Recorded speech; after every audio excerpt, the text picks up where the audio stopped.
What's going on, everybody? Welcome to episode 77 of the Hoop Venue podcast. My name is Tyler, and as always, I'm joined by my great friend, Sean. I feel like we do this every single time we're back. We take these long-awaited breaks, but I finally have a good excuse for you guys. I was snowboarding in Colorado. If you remember, actually, I had a valid excuse like 3 episodes ago where I was snowboarding and I got a concussion snowboarding. And we had to do a little hiatus. I wasn't able to really work because I couldn't focus or do anything or look at screens.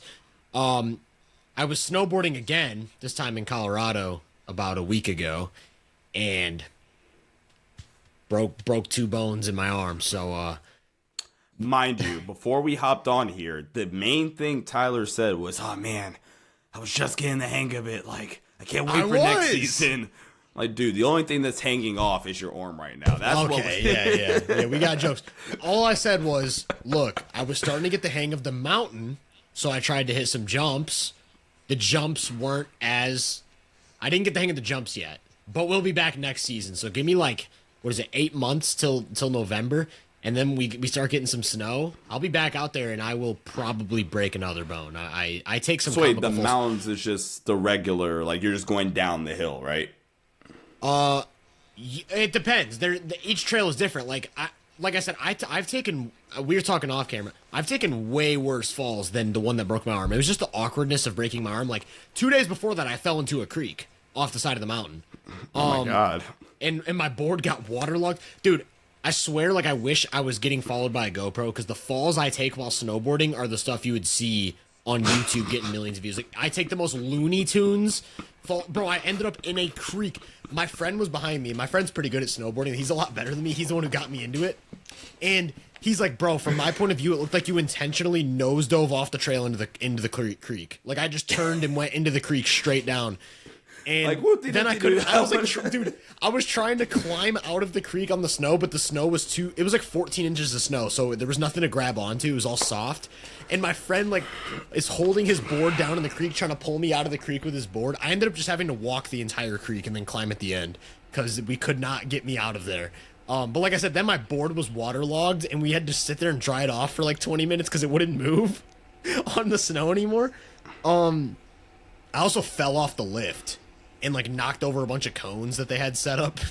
Dude, I'm telling you, I take the most comical falls, but it's fun. It's a learning experience. It's fun being bad at something and having to learn it. You should try it sometime. If you ever want to break some bones and fall into creeks and fall off of lifts. No, but it's funny because... Hey, very supportive of you. Glad you're happy, but I know my limitations, big bro. Dude, I'm definitely the type of guy that's gonna try a backflip when I know I can't do a backflip and get airlifted off the mountain. Dude, I'm gonna try something stupid next year. No, but it's fun. It's genuinely fun. It's a good experience. I would recommend if anyone has ever wanted to try snowboarding or skiing, you should. It really is a lot of fun, even if you're bad. Just don't go past your limit. Don't try to hit a jump if you can barely turn the board.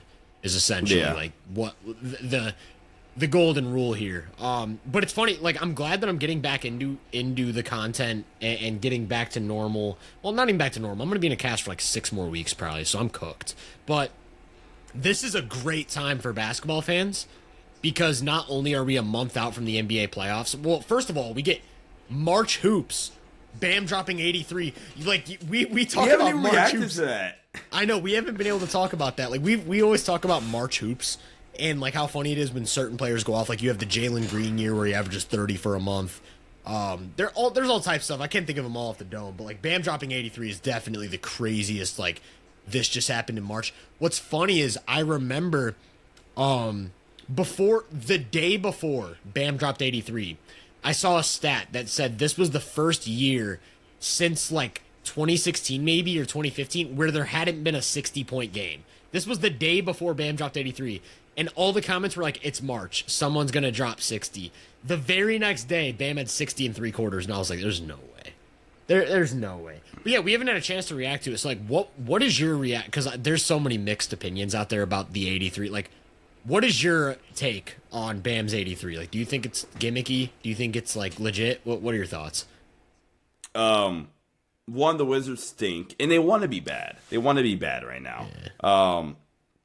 I don't know. My kind of thought process is like, dude, like any player that kind of gets over 60, at some point it kind of gets a little gamey at that point. Yeah. So I think the uproar and the reaction is because it was Bam. Like Facts. And it wasn't this higher tier level superstar. Like if that was Luka, and that's just the first name that comes to my mind. If that was Devin Booker, if that was Donovan Mitchell, it would have been, oh, okay, cool, yeah. I mean, hashtag March Hoops, kinda, or more so because it's the Wizards. But like it was Bam, and Bam had 40 in the first half or whatever. Right. And that's where I think a lot of the uproar comes from, and why, like, oh my god, like this was crazy. Da da da da. Like, bro, anytime anybody gets after 60, especially the closer you get to 70, yeah, it gets to a point where it's a little gimmicky naturally because we're trying to get that guy. It's like trying to get the player that's 10 points away from 1,000 points to his 1,000 points, like in college or high school. Like LeBron, or like when LeBron broke the scoring record. We all knew he was going to be farming shots up until the record. Exactly. So that's just kind of how it is. I'm more so happy for Bam. I love this Bo let him do it, by the way. Yes. So yeah, like, I mean, dude, I don't really think it's that deep or that big of a deal. Happy for Bam. It's the Wizards, lol, and it's March, LOL. Yeah, my favorite, like, I had so many different reactions to it. My first angle I want to take is, like, a lot of people were saying it wasn't enjoyable, right? Like, it wasn't a good watch at the end of the game. I turned it on at the beginning, or at the very end of the third quarter, I turned the game on. I had a blast watching the fourth quarter because it spiced up a random regular season game in a way that you would never expect. Like, it was crazy. Did you watch the end of the game at all? I did not. It was a 25 point game after three quarters. And at the start of the fourth, they left Bam in. So I was under the impression they're going to gun for 81. So I tuned in, right? He was at 62 after three quarters. He only needed 19 points to tie Kobe. And he was starting the fourth quarter up 25. I was like, yeah, they're going to leave him in. The first few minutes of the fourth were kind of normal, though. Like, obviously, Bam was being aggressive. He was taking threes. He was looking to get to the paint.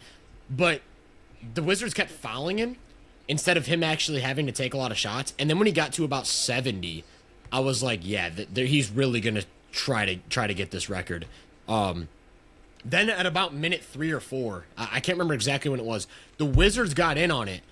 And they basically said they're not going to let Bam get this record. They're not going to let him score 80. So it became this super fun watch, in my opinion. It spiced up a regular season game in March in a way I didn't expect to happen, and that's why everyone was tuned in, right? It was basically this race to see who could the Wizards prevent Bam from scoring 80? So they were like triple team full court pressing him off the inbound. And Bam was running around like prime Randy Moss trying to get open for an inbound pass, just juking every which way, and then he would catch it and sprint down courts trying to get a shot off. And if any of the Miami teammates touched the ball, the Wizards would immediately send him to the line, intentionally foul, to not let Bam get a point. And then on the other end, the Heat started intentionally fouling to get the ball back. So I thought it was fun just watching this absolute like gimmick of a game where the Wizards are saying, hey, let's not let Bam score the ball, while Bam is trying everything in his power to get to 80. And then to see him finally get to the free throw line at 81, I think it was, to get those 2 extra free throws, I thought it was a super enjoyable watch. From the standpoint of like how impressive it is, obviously the Wizards defense is I think they're statistically one of the worst defenses of all time and all that. And obviously the end of the game, them just sending him to line, like he ends up with 43 free throws, I think it was. I get that it seems less impressive, but the only reason he was in a position to do what he did is because he dropped, 32 points in the first quarter, 31 points in the first quarter, and he just physically was too overwhelming for that Wizards defense. They could not stay in front of him. They could not hang with him. He got to the rim at will, got to the free throw line at will. It wasn't even just like an outlandish 3-point. He only made 7 threes. That wasn't where he was getting the bulk of his scoring. It was straight paint pressure. The Wizards could not handle him physically. And then he dropped 62 in 3 quarters. We always say, see, here's the thing. If Bam stopped after 3 quarters, we would all do the thing where it's like, well, Bam had 62 in 3 quarters. He should have gone for it. The Kobe thing against the Mavs. Right, Kobe had 60 in 3 quarters, and we're always like, that could have been even better than an 81. James Harden had 60 in 3 quarters against the Hawks, sat the entire fourth. Klay Thompson had 60 in 3 quarters, sat the entire fourth. So I think it's a disservice to basketball to withhold us from those all-time like great record-setting performances. Like if Bam sat out, nobody would have tuned into that Heat Wizards game. But because Bam stayed in, it was good for the sport. It brought a lot of coverage, a lot of eyes to the sport. People were watching games that don't normally watch regular season games. I think it's good for the sport. And I think it's just super cool to see. Like, I didn't think the 81 would be beat, especially not by Bam Adebayo. And I also want to give credit to Bam specifically, not just because the game itself was super impressive, which it obviously was. 83 points is 83 points. But the talent level that's required for Bam Adebayo to go out there and be a player who is a perennial defensive player of the year candidate, who has spent most of his time on offense for the bulk of his NBA career as a playmaking hub, dribble handoff type of guy. For him to even have the ability to put an 83-point performance on the board as a like defensive playmaking hub at the 5, it just shows how talented the league is and how talented Bam Adebayo is. Like, this is a center who can handle the ball, make enough shots and apply enough pressure to score 83 points, be a legit playmaker, kind of offensive engine, playmaking hub, while being, at worst, like a top 5 defender in basketball. What an insanely talented player Bam is. And the Heat, I mean, especially during that time frame, they've lost a couple in a row, I believe. But the Heat have been one of the hottest teams in basketball over the past month or so. Yeah. I mean, they're 7-3 in their last 10. They've actually lost 2 in a row. But like I said, right around the time that Wizards game happened, they were the hottest team in the league. They were. Shout out Bam. I'm honestly just happy for Bam, honestly. I am too. That was my takeaway. I was like, I think it's gonna wake a lot of people up to how good Bam has been for years now, because like I said, we've talked about this so many times in the podcast. We're probably gonna bring it up again today. Like the impact beyond the stat sheet and the stuff that doesn't show up on a stat sheet. Like what Bam does for Miami's defense, especially in the playoffs, with his switchability, his versatility, his elite help instincts, and all that stuff. It just flies under the radar when it's time to talk about all NBA teams, all-star team. Like, he hasn't been an all-star since 2023, I don't think. And then just like player rankings, like a lot of guys who just score or create are going to get ranked over Bam. But when it's time to win in the playoffs, there aren't that many players I want on my team over Bam Adebayo. So him having this large scoring performance, I think has like made a lot of people wake up to Bam is actually that good to be able to score like that while being a defense first player. And then like you said, Miami's playing some really great basketball. They're going to head into the playoffs with a lot of momentum. But I will say, in the tone of March hoops being unserious, in college basketball they get really serious, and this is where a lot of like prospects start to pop up. You know, you get your token no-name school guy who's going to go off for 9 threes and send his team to the Sweet 16. We are talking about, of course, March Madness. How are you feeling about your bracket, man? I only made one bracket this year. I want to make a second one. The first one was like my one shot, like trying to be like really, really realistic. But I feel good. I mean, there's a lot of really, really good. You kind of alluded to a little bit, like the talent in the draft class specifically. Like, there's so much good talent that's going to be on display in March Madness. You have the guys that are on teams like BYU as AJ. Could AJ, have a Kemba run and lead BYU to a Final Four run because he's that good? There's a lot of really interesting like narratives. Duke's been a powerhouse all year. They had a disappointing collapse last season with Cooper Flag in the Final Four. There's a lot of interesting like storylines and stuff like that, and all the high level prospects in this field as well. So it's awesome. Speaking of which, Miami of Ohio, go Red Hawks, I guess. They're up 6 in the first 4 game as we're recording this. So okay, go Red Hawks. It's funny, I don't really watch college basketball like that up until tournament time. And this is kind of where I get a lot of my first looks at NBA prospects. So I definitely value this basketball, but also I'm just there to watch it as a fan. I just think it's super exciting, super fun. Anything can happen in a 1-game sample size, and that's what makes the tournament so fun, because in a 7-game series, we've talked about this too, in a 7-game series, more times than not, the better team's going to come out on top. Obviously, there's luck involved. You got to get hot at the right time. You got to have good injury luck and things like that.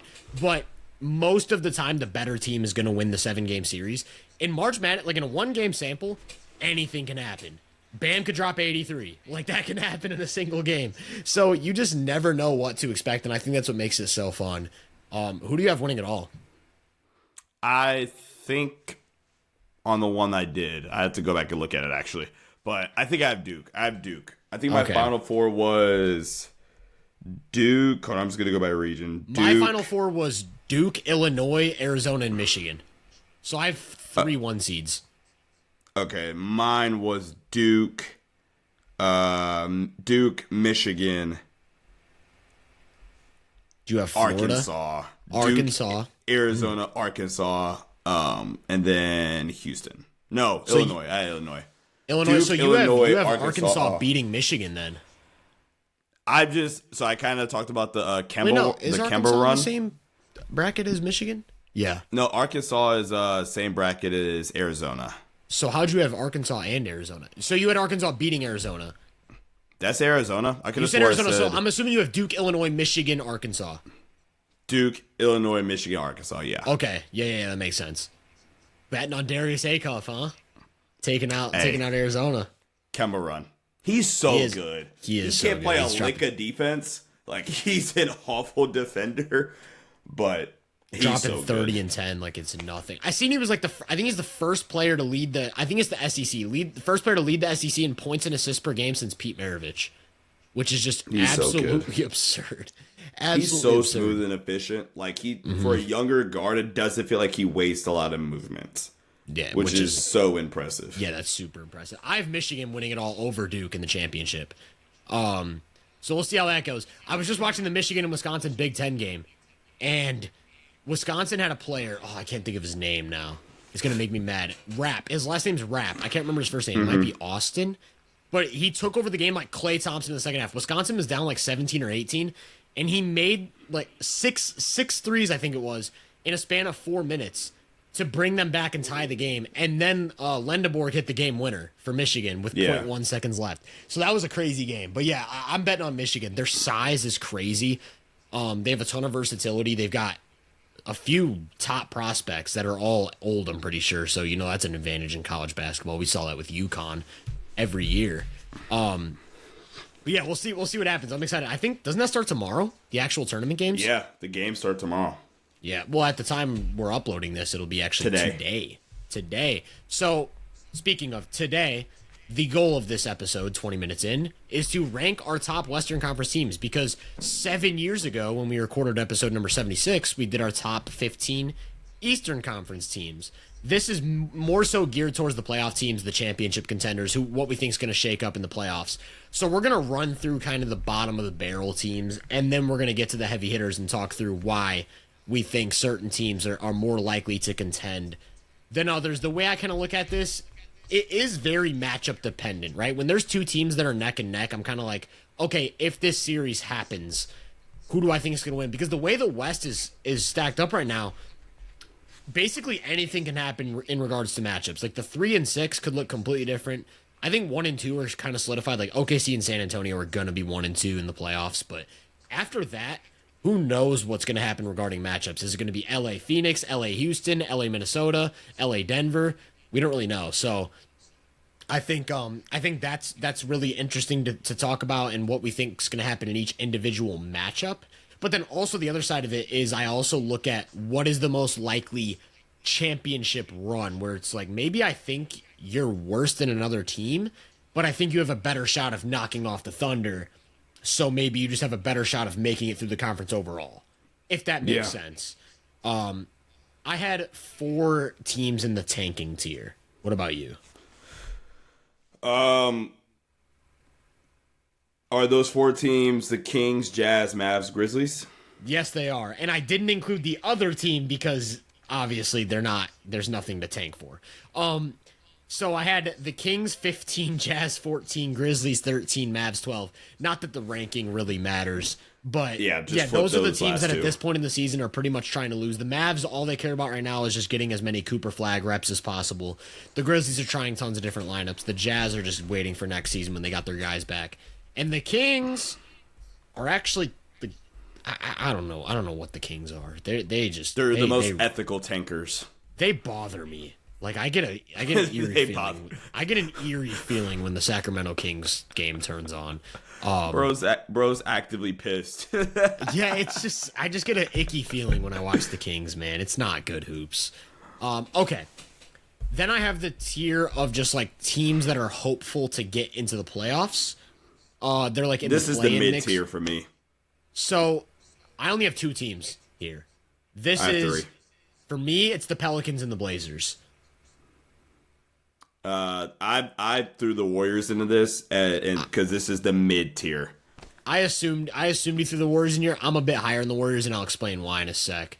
So the Pelicans I had 10th. The Pelicans have been sneaky, kind of good, but it's like at what cost? So it's funny. I pulled up the numbers. In the last 60 days, so 2 months, the Pelicans are 14th in net rating. They have an above-average offense and defense. And DeJounte Murray looks like he's at his peak right now. Zion's amazing. Like, Zion's still so good. He's just so good. Trey Murphy's awesome. And it's funny.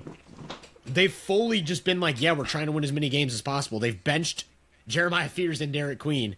And they've essentially said, we're trying to win as many games as possible. And when they have their normal lineup of DeJounte, Trey Murphy, Herb Jones, and Zion all out there, they're a legitimately good team. Like, they could be like a 42-win team. Or I should say a legitimately above-average team. But, yeah, if they were to get into the playoffs at all. Perfectly adequate team. Right, they'd get rocked by either of the top 2 teams, though, so it's kind of like gimmicky. But I do think at full strength, the Pelicans are a better team than the Blazers. My main thing with that is we've talked plenty about the influence, the interaction, the relationship between offense and defense, and how, like, we talked about how Shea's turnover suppression allows OKC to always be set on defense. And one thing that I thought going into the season was that Portland, I was under the assumption that Portland was going to be a very good defensive team, right? I was like, they have a lot of length, a lot of switchability. They have Donovan Clingan. They've got point of attack guys with Drew Holiday, Toumani Kamara. I thought they were going to be a really good defense, and they've just been about average, and that's because they are absolutely abysmal on live ball turnovers. They turn the ball over so much. According to Data Baller, the greatest basketball website of all time, they are, in the last 60 days, -5 on relative to league average offensive turnovers. So, like, they turn the ball over at like 5% worse than the league average. I think that might be last in the entire NBA. It's really bad. So for them to basically, yeah, it's last by a landslide. I don't even think any other team is below 3.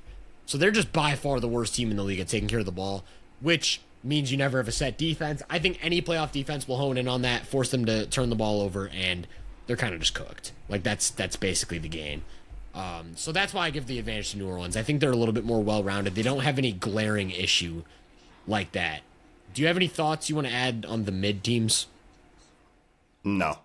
I mean, I know we talked off camera about how we weren't going to spend that much time on the tanking teams. For me, I don't really have much to say about the tanking or mid teams. Like, New Orleans is fun, but kind of like you said, they're almost like just good, but at what cost? They're not good. They're playing solid basketball. # March Hoops. But at what cost? They just beat the Clippers by 15 tonight. Trey Murphy, Sadiq Bey at 25, Derek Queen and Jeremiah Fears with double digits off the bench. They're playing good basketball right now. I'm not gonna knock them for that. Golden State, maybe it's just the vibes are at the floor, and part of that is Steph's injury. Part of that is the fact that Kristaps hasn't really been able to be consistently on the floor since he's gone to Golden State. I'm not even overly pessimistic on them for next year if they're able to get a fully healthy Steph. I think either you talked about this in a video you did, or we talked about this after the Kristaps trade happened. Dude, can Steph have one more year? Can Steph have one more year where he's healthy and at a semi-top 10 level with a supporting cast, with a healthy-ish Jimmy, with a healthy-ish Kristaps? Because, the vision is here. I do like the vision a lot. The problem is you're 4 years too late with Steph. You're 2 years too late with Jimmy. And you're probably 2 or 3 years too late with Kristaps, which is super, super unfortunate. So I'm a decent bit higher in the Warriors than you, just for a few reasons. And maybe it's because I'm gearing more towards, the best case scenario side of things. But the way I look at the Warriors is like Porzingis, when he's been on the court, has just been an absolute flamethrower. Like even with Golden State, he's been so good when he's on the court. He's just such an impactful player on both sides of the ball. I think Guy Santos is just a legitimately good playoff role player. Like he can step in and play in the playoffs right now. He's a really good defender, legit dribble drive guy who can put pressure on the rim, scores a lot of points in the paint. So Guy Santos to me is just a legit playoff rotation guy. DeAnthony Melton is so good. So good. He hasn't even really found the three-point shot much this year, but he gets it up at a really high rate, like 8 threes per 75 or something like that. So he's shooting a lot of threes. He's got a good three-point rate, which is something that translates well and can swing a playoff game if he gets hot. He puts the ball on the deck, legit slasher, legit playmaker, but most importantly, he's just a great defensive guard who forces a ton of turnovers. And that's a thing that pops with this Golden State roster. Over the last 60 days, I talked about how Portland's losing the turnover battle by like 5%. Golden State's a +3 defensive turnover team, which for reference, OKC is like they're +0.5 in the last 60 days. So that's like Golden State forces Golden State's second actually in forced turnovers behind Detroit, which is another just defensive juggernaut of a team. So Golden State forces a ridiculous amount of turnovers. And then I look at them and I'm like, okay, Draymond we know is going to ramp up in the playoffs and be a top defender. That's just what he does. Like, I have no doubt in my mind. I think Al Horford still can ramp up a little bit, even though he's older, and just be a legitimate rotation big. But most importantly, the makings of an average team are in place right now. With, like, you can see they've got a lot of guys who can put the ball on the deck and make decisions. They've got a lot of defensive versatility. They've got depth. Most importantly, they have, in my opinion, still like the fourth or fifth best offensive player on the planet, just stashed on their bench right now. And when Steph gets in the lineup, with the level he was playing at an absurd level before he got hurt this year. So if he's able to maintain that level of play with everything else that's worked for Golden State, I just straight up think if they're healthy, they're just a legit like second round threat. Like they can legitimately win a playoff series. The problem is, they're going to be a 7 or 8 seed at best, so it would have to be against OKC or San Antonio, so I don't really think that's a real pathway to success. But I do think if they were in the position of like a 5 or 6, they could beat any other team pretty much in the conference, and I wouldn't be shocked. I wouldn't expect it to happen, but I wouldn't be shocked, and that's why I have them bumped up a tier, and actually I have them over a couple of other teams that we're going to talk about. And I actually have a big tier. My 4 through 9 is all one tier. I have a top 3 teams, but my 4 through 9 is all one tier. And I had the Warriors at 7. So my other 2 teams, and we could talk. Well, we'll start with, who do you want to start with? Because I feel like the bottom of this tier we're pretty much going to agree on. Wait. So we're in the top. Okay, so I'm at 8. You're at 8. This will be my 9. Okay, I'll let you give you off your 9 then. My 9 is Phoenix. Okay. And I don't feel great about it because I do want to respect the brand of ball they've played, right? Getting everyone involved, the depth, the continuity on both sides of the ball is a big deal. I think I just have some hang-ups with a few areas on their roster. For one, they asked Devin Booker to do a lot of heavy lifting on offense. That's kind of been a thing, and he's been playing out of his mind recently. But Booker, to me, is the type of player who is better suited when you have like someone else handling the ball a lot, and Booker's kind of in the off-guard role where it's like, yes, he can be your number 1, but also he can flex into a number 2 and benefit from someone else's playmaking. Like, the dynamic next to Chris Paul was just beautiful. Like, that was perfect for Devin Booker's skill set because of how dynamic he is as an off-ball player, but then also some of his athletic limitations and maybe some playmaking limitations. I think he can be a number 1, but like I said, ideally, you do have that ability to flex into a number 2. I don't think they have that.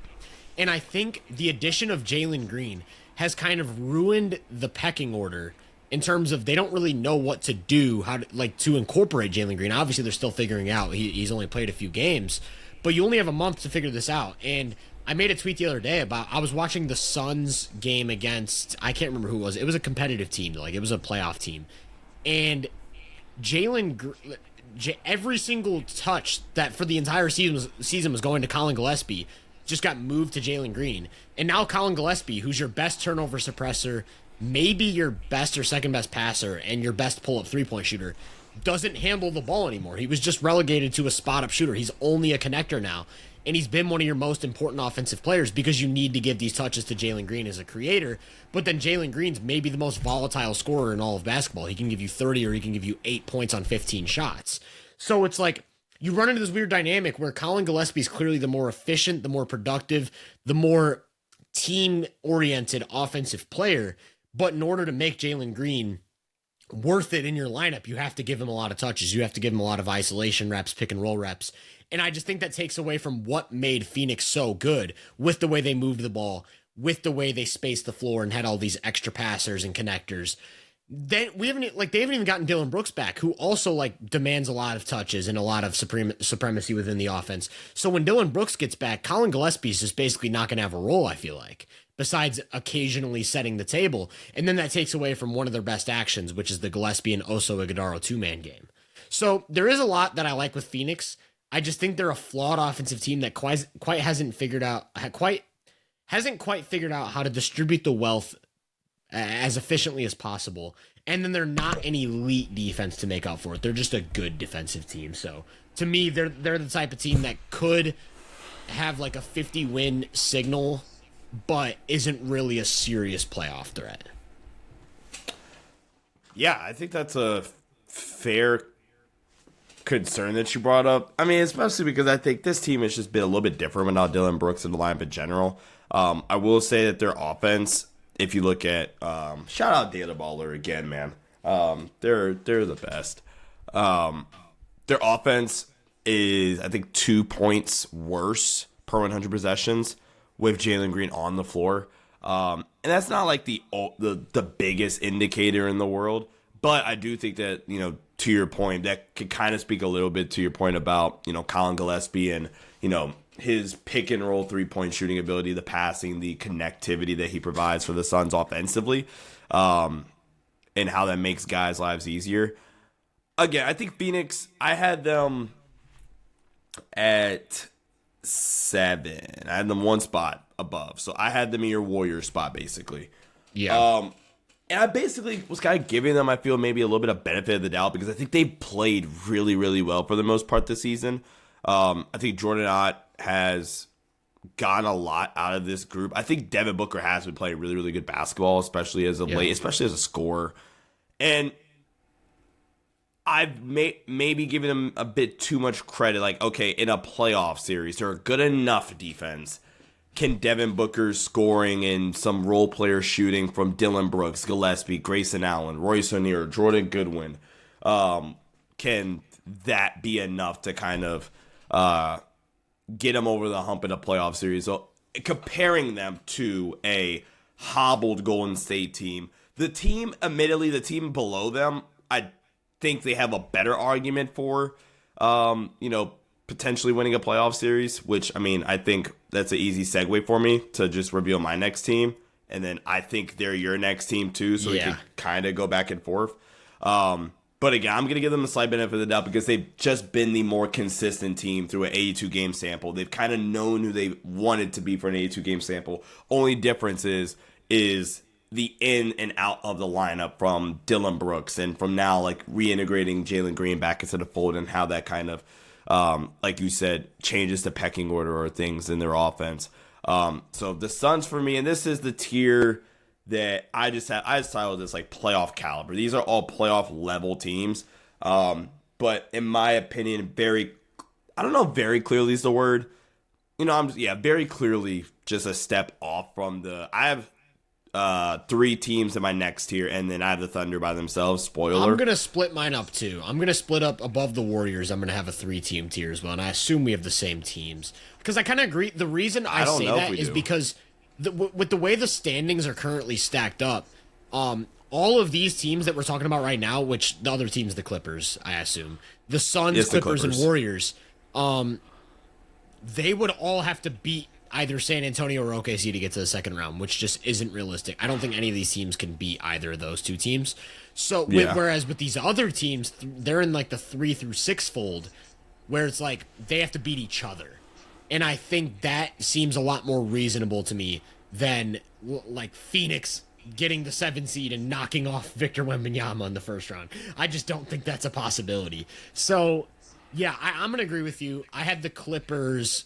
I had the Clippers 8th. You also had them 8th, right? I had the Clippers 8. Really quick, I think you might have misunderstood what I was saying. I have the Thunder 1 in a tier by themselves. Oh. I have 2 other teams in this tier, and then I have a separate tier that has 3 teams. Oh.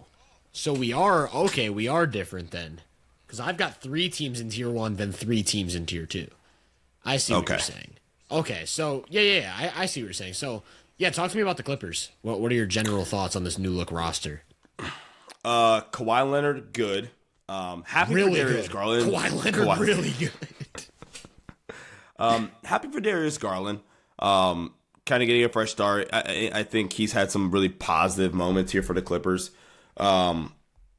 Jordan Miller is a hooper. He's been so good for them, especially in the minutes he's gotten.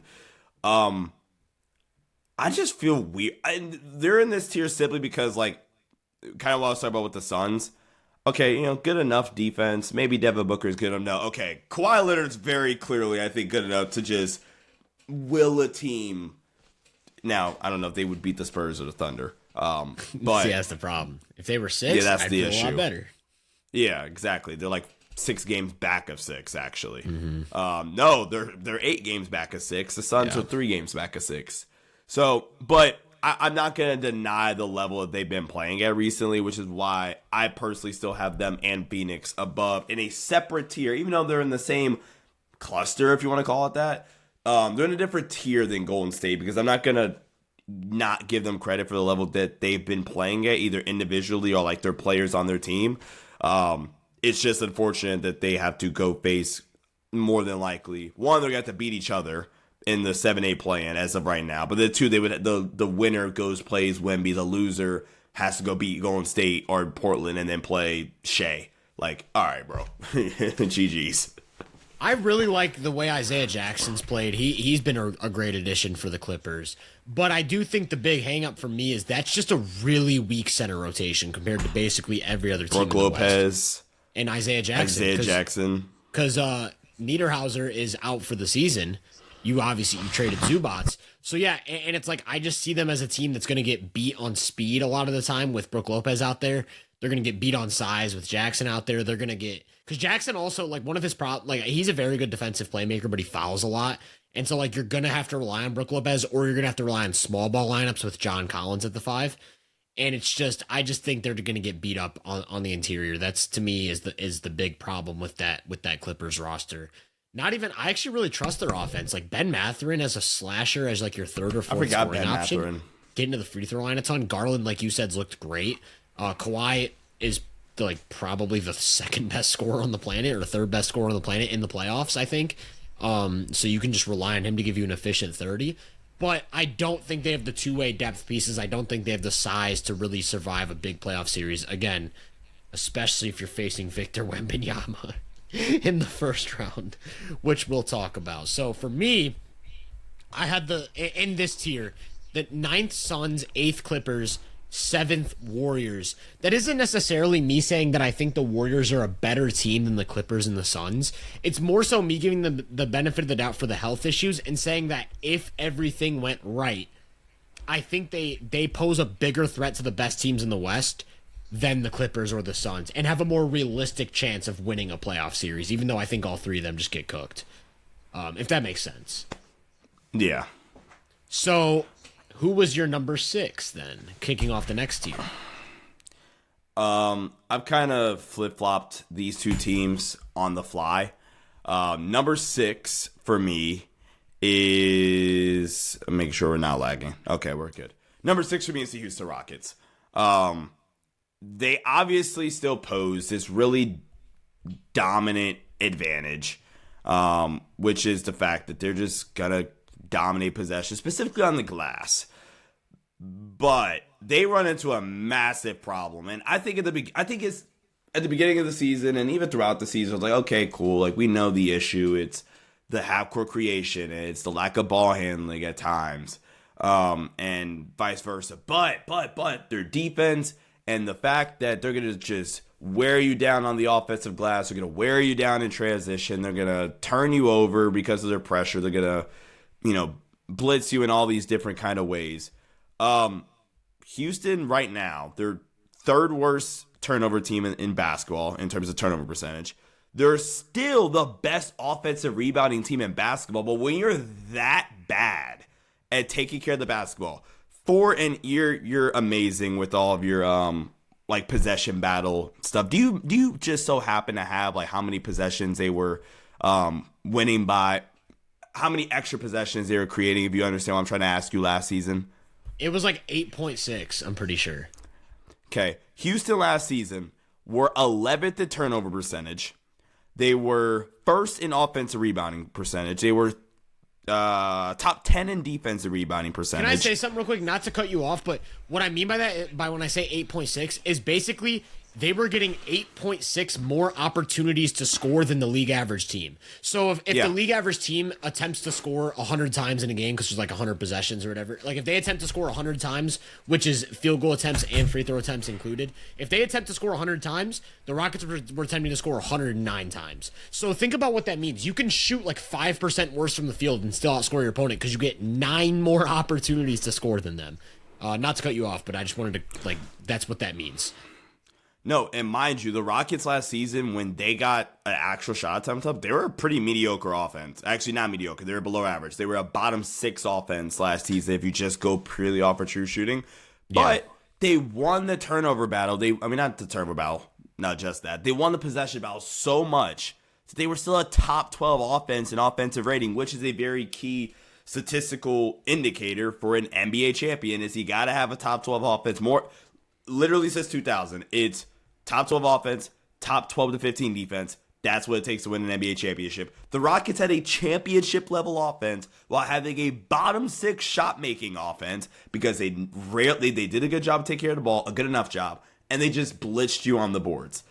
This season, however, and we talked about this briefly when they lost Fred VanVleet. By the way, they're still 10th in offensive rating, but and they're still dominating you on the offensive glass. Still the best team by a 4% margin on the offensive glass. But they just turn the ball over so much. That's such a major red flag come playoff time, is you can't take care of the ball. So, cool beans, chat. You're going to get a couple extra offensive rebounds. And I think we saw that in a really, really high level the other night against the Lakers, right? The Rockets are more physically opposing than the Lakers. They have better athletes. They're a better, I'm not even going to look that up. They're a better defense statistically than the Lakers. But when you have Amen Thompson, who teams don't care about in the half court, you are still bringing Reed Shepherd off the bench, who's easily your best ball handler and shot maker from the half court. Granted, they were down Sengun, but Sengun isn't a great play finisher, so in the half court, he often resorts to semi-inefficient post-ups. Yeah. And it resorts to, okay, we're just going to blitz KD, or we're going to blitz your ball handlers, and okay, cool, you're going to get, I think they had 15 offensive rebounds to the Lakers 4, and I rebounded the Lakers by 15, and only scored 92 points, and in the clutch, the Lakers just said, okay, cool, we have Luka, and we're going to win this game, and that's exactly what they did.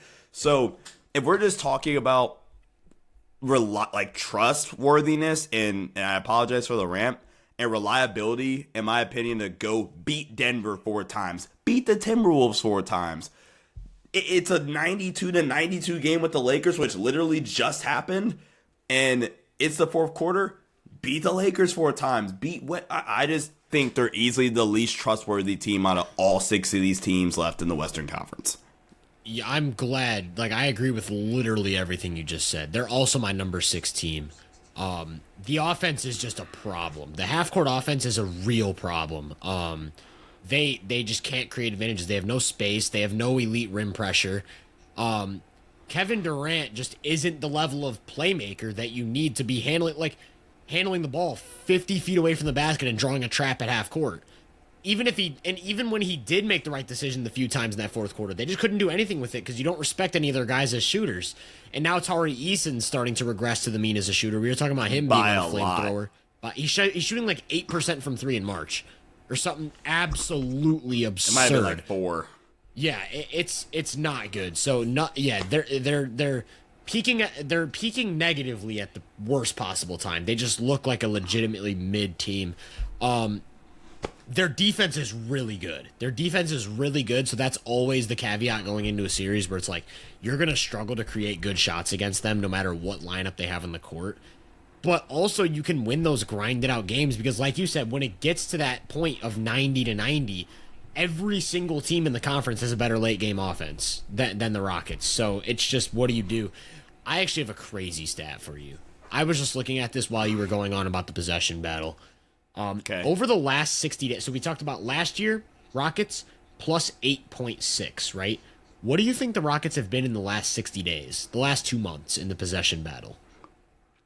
I'm going to go like super crazy and say minus 3.5.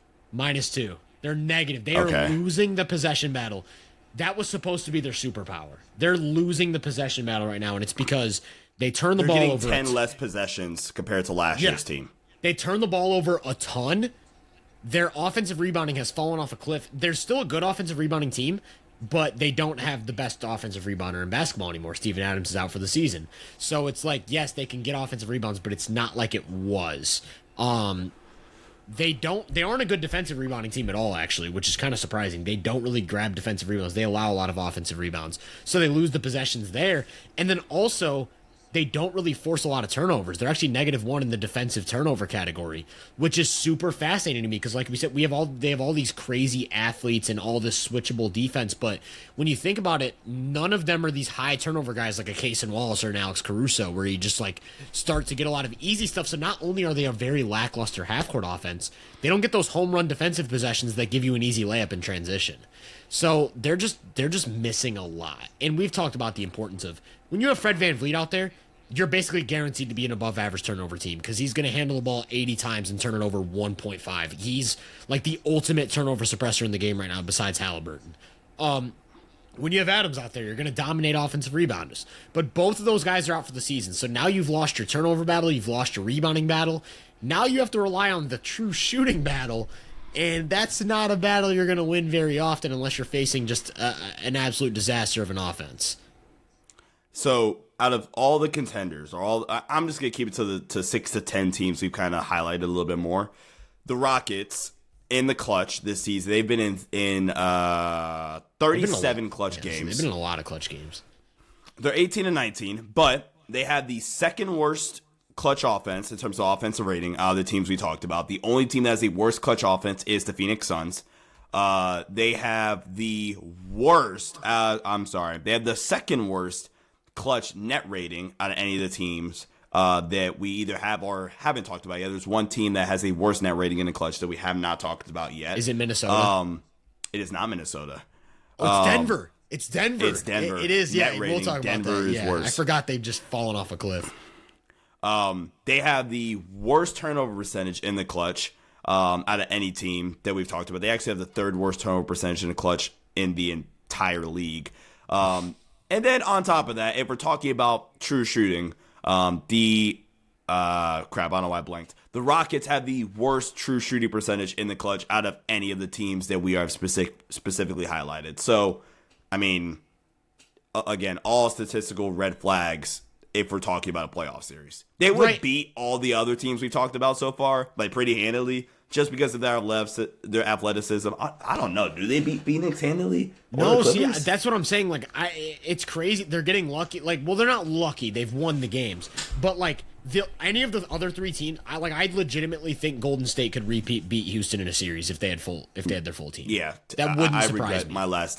I regret my last statement. Ignore that. But, like, off the record. It's not even just the clutch. Like, Houston on the season has the number 25 half-court offense. They are scoring 0.955 points per half-court possession. You want to hear the teams under them? Sacramento, Dallas, Washington. Yep. Sacramento, Utah? Dallas, Washington, Portland, and Brooklyn. Okay. Those are the 5 teams below them. By the way, half-court offensive rating is so important as like an indicator for what a playoff offense is going to look like. Not because the game slows down, but because defenses hone in on your weaknesses, and there is like the half court. even in the regular season, half-court possessions account for like 82% or like 85% of all possessions. They're also not only is Houston 25th in half-court efficiency, they're 29th in transition frequency. So they are in the half court a lot, not scoring points. Yeah, that's just not a recipe that translates well to the playoffs. And it's not that I think they can win a playoff series. It's just the teams I have above them, they just don't have these glaring weaknesses. And also, the last thing I want to mention is something that doesn't really get brought up at all, is a star player's influence on the possession game. And one of the players in the NBA who has had the most overwhelmingly negative influence on the possession game over the past few seasons is Kevin Durant. He occupies the power forward position almost every time he's out there. He occupies a big athletic position and doesn't grab any offensive rebounds. He grabs like 0.8 offensive rebounds a game.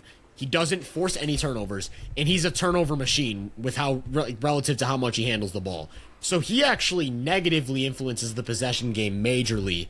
I think he himself is like a -2 possession guy. So not only is Houston losing Van Vliet and losing Steven Adams from last year, they also added a guy who, like, you're sacrificing possessions for the true shooting battle, because Kevin Durant, obviously, offensively, his efficiency is absurd, and he just swings so much on offense because of his shot making. But, like, yeah, that's the drawback. So when you lose Van Vliet and Adams, some of Kevin Durant's deficiencies become that much more magnified, and I think that's what we saw at the end of that LA game, where they started just blitzing him every touch. And you get a lot of turnovers. You get a lot of these weird turnovers and just, like, rush decisions and stuff like that, missed skip passes. So I think Houston's going to have their hands full in a playoff series against any team that's trying to intentionally scheme against it. Right now, they're slated to play Minnesota in the first round, and I think that would be very scary if I was a Houston Rockets fan. Which team did you end up with at number 5? Are we still in your tier 2? Yeah, my tier 2. So I have 4, 5, 6 in tier 2. Okay. My number 5 for me is the Minnesota Timberwolves. Sean is back on the train, ladies and gentlemen. Wait, positive or negative train? Positive train for the Lakers. Oh. I thought this was going to be the Lakers. We are back in business. This man is going to get his heart broken by Rudy Gobert once again. No, talk to me. All right, bro. Talk to me about the DeAndre Timberwolves. Ayton has looked that man in the mirror and said, "You're not that guy." That's a crazy statement to put out there. Dominating. No. Talk to me about the Timberwolves. By the way, as I'm like crapping on the Rockets start the third quarter on a 12-4 run against the Lakers and cut the lead to 4. So you love to see it. It's all good. Just get the games to the fourth quarter, bro. Maybe I'm like sleepy on Minnesota a little bit. And really the thing with Minnesota this year, we've kind of talked about this a little bit, is the fact that, bro, you take Rudy Gobert off the floor and they just kind of go from, like, statistical indicator wise, they go from being this elite team that probably deserves to be, towards the top. Specifically like Ant by himself or Ant and Randall with no Rudy. Their defense just falls off a cliff, which just concerns me in the playoff series. And then on top of that, like, I'm going to bring back up the clutch stuff. The Timberwolves were the team that was right next to Houston in terms of clutch time offense. Specifically, like, turning the ball over. They're, the 4-4 team at take care of the ball in the clutch. The Timberwolves are, like, perfectly middle of the pack in terms of offensive rating. Compared to the rest of the contenders, the Timberwolves are, like, fine in terms of net rating in the clutch. Really, it's just that I think Rudy Gobert is just so vital for that team's offense. And then Randall defense. Now, if Randall, that team's defense, my bad. You knew what I meant. Yeah, I was about to start talking about Randall. I think that's why I blanked on the offense part there. But they just haven't consistently. Randall hasn't consistently played at the level of impact he's playing at last year. It's almost like, to a certain extent, we've restarted a little bit the progress that the Timberwolves had made last season. But it's still frustrating because Randall is still so important for this team's offense. If we're specifically talking about, Ant, Randall, and Gobert, right? All three of them together, they're a 120 offensive rating, which is the best offense in the league, or one maybe top 2 offense in the league. Yeah. Hold on. Let's see. Let's get third. Okay, basically tied first. Actually, would be literally tied first for the best offense in the league with Denver. 113 net defensive rating, like a +7 net rating. 113 defensive rating is about where they're at right now. So we'll just call it between like 9 and 12 defensively. You take Gobert off the floor. You go from a +7 with just the same group, Ant, Randall, Gobert. You take Gobert off the floor. Then they go to being just like a perfectly solid team. They go from a +7 to like a +2.5 net rating. Their defense falls off the face of the earth, and they're a bottom 5 defense out of nowhere. They would have a 119 defensive rating, which is very easily the 3rd worst defense in basketball. The only teams that have a worse defense would be the Utah Jazz and the Washington Wizards. 2 historically all-time bad defenses. But their offense is so good because Randall does have that impact for them offensively. And they get better defensively without Randall on the floor. I mean, without Randall, you keep Rudy. They're the best. They're like a top 5 defense in the league. Because Gobert still has all defensive player of the year level impact. And Ant, a good enough offensive number 1 to kind of, raise the level of the group. But I don't know, man. I think with Minnesota, and maybe this is where the contrast is with them and the Lakers at right now, where I think the Lakers are finally starting to figure out how to get LeBron, Luka, and Austin to play well together. And we'll talk about that a little bit later when we get to the Lakers, or maybe the Lakers are your next team, or your number 5. Minnesota, and maybe come playoff time, it doesn't matter like it did last year. But I just don't think we've seen the consistency of, level of play based on who's on the floor. Rudy's on the floor, no Gobert. They're an elite defense. Their offense kind of takes a nosedive. No Gobert. They're the worst defense in basketball, but their offense is elite. But you're in these back and forth battles with mid-ass teams. Excuse my language. But you're in a back and forth with these mid-ass teams that you get to the 4th quarter, and it's a 5-point game, and your clutch offense still isn't elite enough to where, okay, guys, we're cool. So, I don't know. I just have a little bit more questions about the Timberwolves in general this season. And the Fives haven't been necessarily the best, although that's like a cop-out answer, and I don't want to use that as a detractor against Minnesota. Minnesota's definitely the dark horse, I guess you want to call them that. They're easily the team that I think can scare the hell out of basically anybody. They can beat anybody in the West, I think. They can also, I think, lose to almost anybody in the West, which is why I have them here.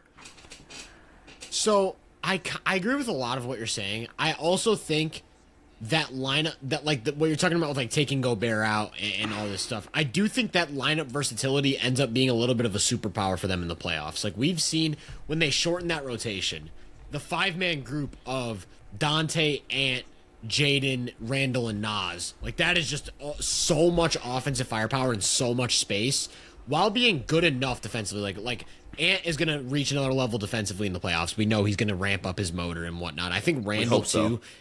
I do hope so. I think Randall's another guy who ramps up his defense in the playoffs. Not to the point where he's like this impact defender, but just like from an effort standpoint, from an intentional standpoint.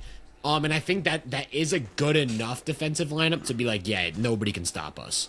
That's the lineup that they went to a lot against the Lakers last year. But then also they have these defensive juggernaut lineups where it's like maybe we take Randall off the court for this stretch of early in the 4th quarter, and we go Dante, Ant, Jaden.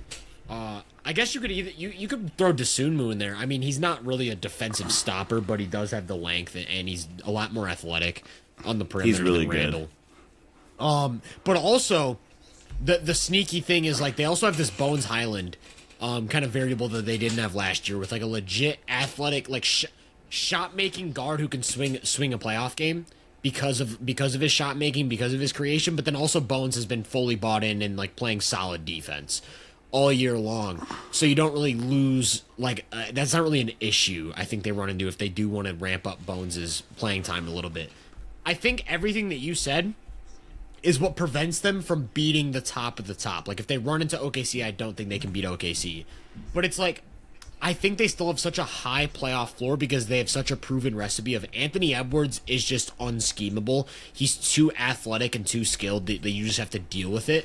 And he's going to create so many advantages at the point of attack. And then it's like everything else just kind of falls into place. They've got good three-point shooting. They've got a ton of size. They've got a ton of rebounding. They've got a lot of versatility on both sides of the ball. They've got secondary shot creation. Jaden has stepped up offensively. You talked about Randall. And then they have the flexibility to, like, if a team plays Gobert off the floor offensively, we can go space it out and get Naz Reid out there. But if we need Gobert's presence on the inside, we have the second best paint defender in basketball at our disposal. So I just think that lineup versatility, that proven recipe that's gotten them to back-to-back conference finals appearances, I do think they have a high playoff floor, just a low playoff ceiling, similar to what we've seen in years past. So I have them fourth. I do have them one spot ahead of the Lakers in this same sort of tier. It seems like you have the Lakers a tier above. And it kind of makes sense because they're playing some of the best basketball in the world right now, and they are hitting their stride, like you said, at the right time. So talk to me about why you're a little bit higher on the Lakers. And are they your fourth team? Lakers are my 4. I'm not delusional. And maybe like I said, maybe I am being a little too harsh on Minnesota, and Minnesota is actually in this tier because this tier is the tier that I'm describing as flawed contenders. Like, and maybe again, Minnesota should be in here, because this is like, if you told me any one of these 3 teams had a crazy run and won an NBA championship because of outlier shooting or because of superstar play or whatever the case may be, I wouldn't bet on it, but I could see it happening. I have LA 4. Luka Doncic is just that level of player that if LA goes on a title run, yeah, Luka Doncic has been. And I put out a tweet, and it made Laker fans mad. I had said, man, Luka Doncic has been playing at an MVP caliber level for like a month now. He's not going to win it, but has he been playing like an MVP for a month? Hell yes, he has. And one of the comments I got was, oh, it's crazy how you can predict the future and see that how do you know he's not going to win it? Like, dude, Luka's not winning the MVP. Let's just be... It's Shea. It's Shea. It's Shea. Yeah. Get the hate out your heart, big bro. But he has been playing at that level, and the fact that he's playing at this level, the regression to the mean with the 3-point shot is insane, and we've kind of talked about that. The positive regression to the mean. He was shooting at such a low percentage to start the season, especially on like pick and roll threes, to the point I was like, dude, this is just unsustainable. We know you're a way better 3-point shooter than this. I think one of the biggest, there's 2 big things that I think have me back positive or back on the up and up on the Lakers. Number 1 is the fact that Austin Reeves has kind of returned back to the all-star level form that he was playing at literally before he got hurt. Then it was when the Lakers were really, really struggling over that month and a half. It was either Austin Reeves was out of the lineup, so you just missed that second guard creator, which is just so very proven at this point that is probably the preferred build next to Luka. Is Luka, high level second guard in the backcourt that can also create his own shot, get others involved. I think that just works. And getting Austin back to this level that he was kind of playing at pre-injury is very, very important. The aggression that he had before he got hurt, it was just not there when he first came back. And I think part of that is just I don't think Austin was being aggressive. Part of that is too that they were noticeably playing through Bron a little bit more. And JJ even said like recently, dude, we're just a better team when LeBron's our 3rd leader in touches and 3rd in usage or whatever. And basically indicating that, look, let's play through Luke, let's play through Austin. Bron, you'll have your minutes where you're on the floor by yourself with neither one of them, or we'll get you your post ups. But dude, score in transition, hit your catch and shoot threes, and we'll get you your touches when we get you your touches. But that's also kind of helped him have an uptick in his defensive aggression and defensive intensity. You get that play obviously like you had against Denver the other night. Where he just dives on the floor for a loose ball that they don't even get. That led to a jump ball that the Lakers lost, but you just get those possessions of trying to create extra possessions for the Lakers that you just weren't getting in the past, especially at the beginning of the season. Marcus Smart is such. I'll be done. I promise. Marcus Smart is just a winning player, and the fact that you've gotten healthy Marcus Smart for the most part this season has been so important for this team.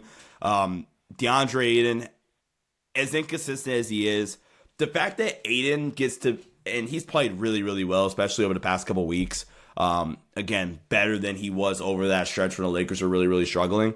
The fact that this is what you get for 25 minutes or so a night, and that allows Jackson Hayes to be just a legitimately really good backup big for like 10 to 12 minutes a night is super awesome. They've taken an uptick in their defensively. They're not a good defense, but they're perfectly fine. And the Lakers are just going to overwhelm you in the clutch with, hey, we have Luka, we have Braun, we have Austin. There's almost no right answer to this, mathematical equation that is defense so long that they're healthy.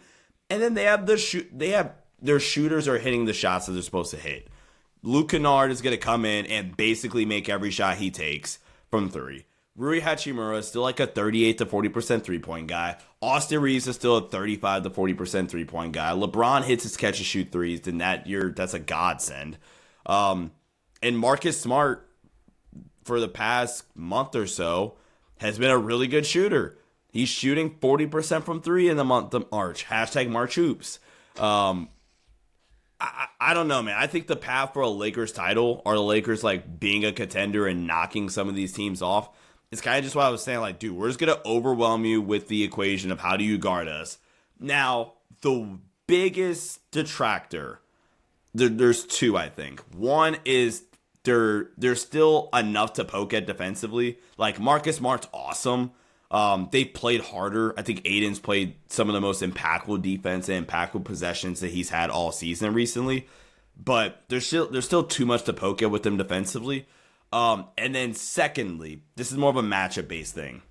The idea of them playing San Antonio scares the living hell out of me because San Antonio is just so damn athletic. And that affects them on both ends of the floor. Specifically affects Austin Reeves. Austin did not play well in the first Houston game that they won most recently. He has 7 points on 2 for 6 shooting right now. You get to a San Antonio series, and I just see Stephon Castle averaging 22 plus points and also making Austin's night a living nightmare. Luka, I think in a playoff series, I have no worries about Luka, but Bron, even to a certain extent, he's 41. So if Bron's offense against the Spurs, because he can't consistently attack to the rim because it's Wemby right there, is, hey, Bron, hit, catch and shoot threes and shrug because he's the third option now. Like there's some matchup based stuff that had me really worried about them. If they match up with Denver or match up with Houston, and in the first and second round, or maybe even Minnesota kind of falls in that San Antonio category a little bit too. Then hell yeah, I think the Lakers can make it to the Western Conference Finals. I would take the Lakers over both Denver and Houston, but I worry about them in certain matchups. They're very matchup dependent. Yeah, to your point about the offensive variable of just like how do you guard us. I talked about how half-court offense is a very important indicator of what you're going to look like in the playoffs. They have the number 2 half-court offense in the NBA. They have 1.04 points per half-court possession. That's about 9 points better, or actually 8. I'm sorry, 8 points better than Houston in the half-court. So Who's they're one? Really good. Number 1 is Denver, 1.05. Number 3 is Milwaukee, which really surprises me. But then it's Oklahoma Ryan City. Rollins. Yeah. After Milwaukee, it's OKC, San Antonio, Boston, Cleveland, New York, Clippers, Timberwolves, Warriors, Hornets. Like, these are the best teams. These are the best teams. Besides, like, obviously defensive juggernauts like Detroit. The Lakers just have that recipe, right? We've talked about this all season long, where it's like, oftentimes basketball games are one of the margins, right? Like, who's got the more defensive versatility, who's going to win the rebounding battle, who's going to force the most turnovers. But the Lakers have this variable of, we have so much playmaking, we have so much offensive talent, and we have one of the greatest half-court creators ever. And it's like, what do you do with us when it's time to, like, when it comes down to the math game, like basketball does come back to math, and it's like I think when you talk about the Spurs specifically, right? It's like Wemby turns defense into a math problem where it's like, hey, so this 70% shot isn't going to exist for your team. Like, you just aren't going to be able to get to this shot. So it's like, okay, then we're going to have all of our perimeter guys run you off the three-point line super aggressively. So if you can't get this 40% three, you can't get this 70% shot at the rim, what are you left with? Well, it's that in-between space. It's that mid-range shot. And I think a lot of teams will struggle with that. I think a lot of teams will run into issues with like having to, because the entire goal of a playoff defense is to force you into the least efficient shot possible. What I'm trying to get at is that the Lakers basically only take extremely efficient shots. All three of Luka, Reeves, and LeBron are shooting like 58% or higher on two-pointers. So good luck forcing them into something they don't like. Luka especially is like 55% from mid-range. What do you do with that? What do you do with Luka when he's 55% from mid-range, and if you get close enough to bother him, it's a foul? Like, because he's so crafty, not in a negative way. I'm not against the foul baiting. I love it. I think it's good to get winning plays for your team. Luka getting 10 free throws a game is good for the Lakers. So they have that variable where it's like anytime the ball's in Luka's hands, you basically know you're guaranteed to get a good possession. So when it comes down to if you can keep the game close and you need to close these games, and Luka's playing some of the best basketball of his career right now. Like we've talked about, he's shooting like 41% from 3 on 10 attempts a game over the past month or two. With the mid-range game at its highest, with the free throw generation at its highest. He just looks incredible. And like you said, they've figured out the thing with LeBron. Like I remember everyone was posting the screenshots from Data Baller of them having a negative net rating with Luka and LeBron together, or Luka, LeBron, and Reeves. Now that the sample's grown a little bit, obviously we're still not working with great samples, but I've got a couple numbers I want to throw at you. So LeBron on the floor without Luka or Reeves, +8 net rating. That's when they go to those like LeBron and Vanderbilt switch everything lineups, with LeBron kind of dominating the ball. If you can get that lineup on the floor, like LeBron with neither Luka or Reeves, and go to like this defensive slant LeBron ball, he still has enough in him, like at 41 years old, to do that for 10 minutes a game or 9 minutes a game, right? That means you can have Luka and Reeves on the court for the entire time they're on. Like you can have Luka and Reeves however much you want, and it's not a problem. And Luka and Reeves on the court without LeBron this year, +15 net rating, 122.5 offensive rating. But in my opinion, the most important stat, and this is only 360 minutes, but all three of those guys on the court together, +7 net rating this season now. So they are handily winning the minutes when you have Luka, LeBron, and Reeves on the courts together. LeBron's kind of bought into this connective sort of role.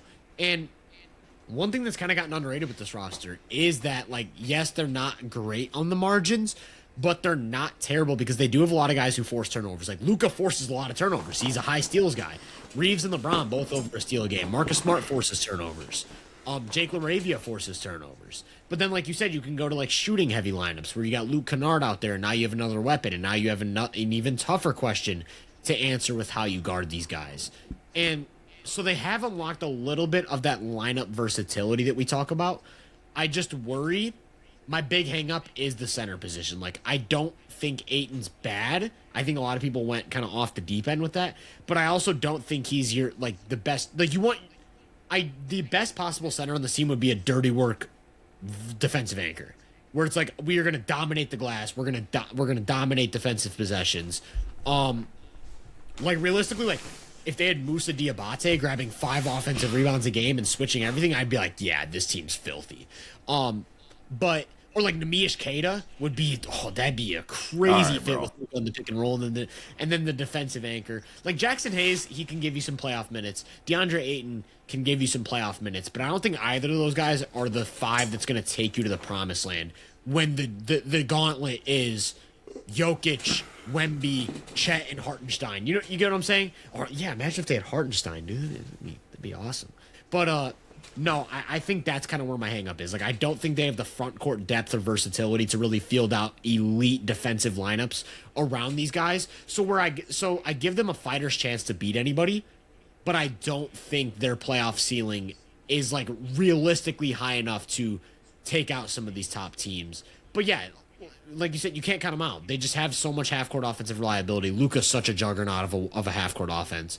So, yeah. I have one more stat to throw at you. It's just going. It's not really a stat. It's more so to pile on top of the stat you brought up.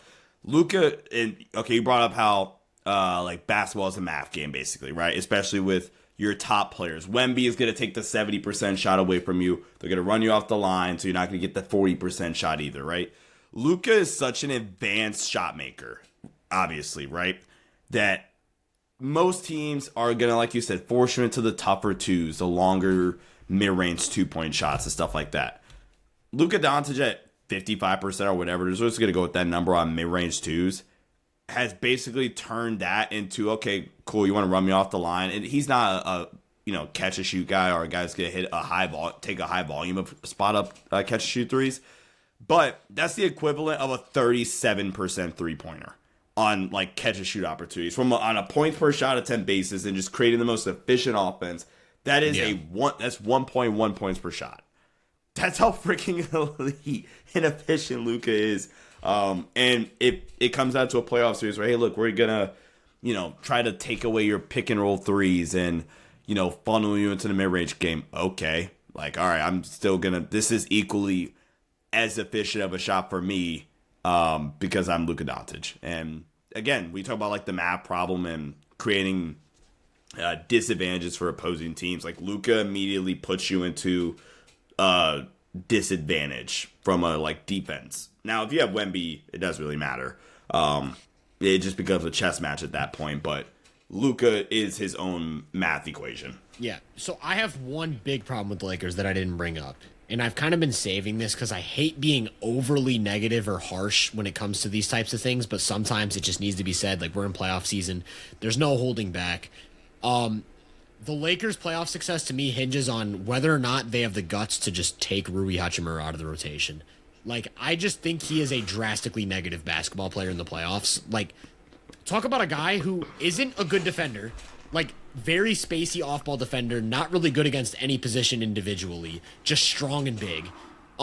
So you lose a lot defensively. Terrible influence on the possession game. Doesn't force turnovers. Doesn't grab offensive rebounds despite being 6'9" or whatever he is, and semi-athletic. His entire role on offense is to occasionally attack a mismatch in the mid-post and then make open corner threes that are intentionally designed to be given up by the defense. He cannot be in the playoff rotation by any means, or at most playing like 14 minutes a game, or I just think this entire thing collapses because that 4-5 spot needs to be filled by a guy who impacts the game on the margins, even if he's a less reliable shot maker. Like, I think you have so much offensive firepower between Luka, Reeves, and LeBron that you can afford to give that last spot to a less reliable shot maker, like a Marcus Smart or a Jared Vanderbilt, or, of course, Jake LaRavia is kind of the guy they've been going to a lot. Because I just think if you have Rui out there, there goes your margin. Like, your margin of error is so minimal. If you just have a cold shooting night, you're going to lose. Because he doesn't influence the game in any of those other ways we've talked about. And yeah, to their credit, in the past 60 days, that's kind of the number I keep referencing because that gives us a good sample of the team and their current stature. They've won the turnover battle on both sides of the ball. So that's like, if you can win the turnover battle as the Lakers with the half-court offense you've already established for yourself, you're in a really good spot. But if you're playing Rui at the 4 against these juggernaut of teams like think about it this way, right? Like, I don't want to take away from the Lakers, but Rui Hachimura is what, the 12th best player on OKC? Like 13th best player on OKC. That's who the conference runs through. That's who you have to get through to get out of here. So that's my big hang up. I just think you have to shorten Rui's minutes. Only play him in very specific lineups that are catered to like hide his weaknesses, and maybe if you desperately need some shooting on the court, you go for Rui. But yeah, I am probably as low as you can possibly get on Rui Hachimura as a playoff rotation player, and I think JJ Redick better man up when it's time to do rotations. No, I like Rui. It's just I just don't think he's the player for this roster. I like him. You're a terrible person. I love him though. Great. He's a good dude. He's a great guy. Okay, so far I've got Suns at 9, Clippers at 8, Warriors at 7, Rockets at 6, Lakers at 5, and Timberwolves at 4. now we're jumping up into, in my opinion, the top tier of 3 teams. We're kind of continuing your next tier because you had the Lakers at 4 in a tier with these next 2 teams. Who'd you end up with at 3? I have the Denver Nuggets at 3. I also had the Nuggets at 3. I finally made the push for San Antonio at number 2. So why do you have the Nuggets at 3? I just ranted about the Lakers at 4. I was gonna give you the floor first for Denver. I don't really have a rant about Denver. It's more so I have a rant about how good San Antonio is. That's what it is. Denver, I think they haven't really. Maybe I'm being harsh because they have not been able to get healthy. Like they just have. I don't know if they've even played a game with their full roster, but I think the defense is looking slightly problematic, even with Aaron Gordon back. And it's like, I don't know. It's more so like I don't think they're that flawed of a team. I think the Nuggets are really, really good. I'm just so high on the other 2 teams at the top of this conference. That's kind of what it is for me. Like, obviously with Jokic, anything can happen. With the way Jamal Murray's been playing, anything can happen. You get Peyton Watson back, you get a healthy Aaron Gordon, you get a healthy Christian Brown. This is obviously still like a top-tier championship contender, in my opinion. It's just, I'm just so high on the Thunder and the Spurs that I've bumped the Nuggets. Well, I always had the Thunder number 1, but I bumped the Nuggets below the Spurs based on the way they've been playing. And the fact that the Nuggets now have this hanging question mark of, like, are they even going to have their whole team for the playoffs? That's kind of a big question right now. Yeah, I'm glad you kind of said that. Like, the Nuggets haven't really had any level of consistency all season. Like, they're top. If we're comparing Denver to some of the other top teams in the West, Denver's number 1 lineup this season hasn't even played 200 minutes together. That's Jamal Murray, Cam Johnson, Christian Braun, Aaron Gordon, and Nikola Jokic. Okay, that same lineup, but paying Watson instead of Brown and Spencer Jones instead of Aaron Gordon, 160 minutes. If we were to like just briefly go to some of these other teams, LA, their top lineup this season has played over 200 minutes. So they have a lineup that's played over 200 minutes. Minnesota, I know their line. I don't even have to look at theirs. Their guys have been, their top lineup's at almost 700 minutes this season. Oh my god. OKC has been pretty banged up in terms like we haven't seen J-Dub a lot this season, but OKC, so far this season. Okay, I'm also gonna kind of stop there because I think that some of this is slightly inaccurate. But you get my point. The point is, in general, Denver has not been fully healthy so far this season. I guess the one kind of caution sign would be the fact that, again, if we're talking about clutch scoring and clutch efficiency and stuff like that, Denver, they're one of their superpowers, especially during the championship runs. Or run in that 2 to 3 year period, was it felt like their offense was just inevitable and their team in general was just inevitable come the fourth quarter. There's just nothing you're gonna do. We're just gonna cool. We're down 7 in the fourth quarter's big deal. Our offense is just gonna be a juggernaut, and that's still true to an extent. But like you said, their defense is just kind of concerning right now. Even though they are down Peyton Watson, Aaron Gordon has been in and out of the lineup. And I mean, by all means, who's to say they don't have another gear defensively that we have seen not to from cut Denver? You off, but it reminds me a lot of at the end of the 2023 regular season, the Nuggets completely checked out, and everyone was like, "This defense will never be able to win a finals or a championship." And then in the playoffs, they just locked in, and they were a good defense. And since then, the 2024 Timberwolves series, Denver was a pretty solid defense. 2025, both LA and OKC, they weren't a great defense, but they were good enough to where it's we have so much offensive firepower between Murray, Jokic, and all these role guys that we can still compete with anyone. So I do think Denver has that gear.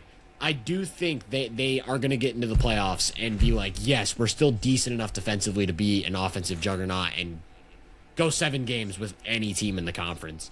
It's just, I just think the top of the conference is these 2 teams are just unbelievable is kind of where I stand. All right, talk to us about San Antonio. I have a lot to say about San Antonio. I'll try to keep it as reduced as I can, so we're not in here for 7 hours. But I want to start by talking about Victor Wembanyama. I have two kind of hangups with Wemby. Well, not hangups, but just like question marks that I'm waiting to get answered. And it's basically just like, how is his offense going to look in the playoffs as a creator? Like, what is that going to look like? Are the teams going to force him into a lot of turnovers, a lot of mid-range shots? What's it going to look like when teams are actively scheming for his offense in the playoffs? And then the second part of it is, how is his defense going to look when offenses are trying to win the chess match of how do we get Wemby out of the paint as much as possible? Or does that even matter because of his range, like how much ground he can cover, where it's I'm in the paint, I'm at the three-point line, I'm chasing Darius Garland off the ball and swatting him after jumping at 4 different fakes because I'm an absolute anomaly of a human. That's the part where I'm like I want to see what that looks like. We've referenced a lot on this show the series between Golden State and LA in 2023 when it was Steve Kerr versus Anthony Davis, and it was how can we get Anthony Davis out of the paint, and and then the Lakers, Darvin Ham was countering. It was like, how can we keep Anthony Davis as close to the basket as possible? If a team isn't able to keep Wemby away from the basket, I cannot stress this enough, you are basically guaranteed to have a bad offense. That's the type of impact this guy has in the paint. It is absurd. He controls the entire 10 feet in by himself because of his length, his timing, and his instincts. He's just everywhere. And so it's like, I look at the landscape of the Western Conference. I look at OKC, and it's the only way you can really pull Wemby out of the paint if you're OKC, and we saw that in a few different matchups. I actually think they got Jared McCain just for the Spurs matchup. I have a theory. And it's like the only way you can get Wemby out of the paint is if you have Jared McCain and Isaiah Joe on the court. Because what the Spurs do against the Thunder is they just pre-switch everything and keep Wemby on the baseline.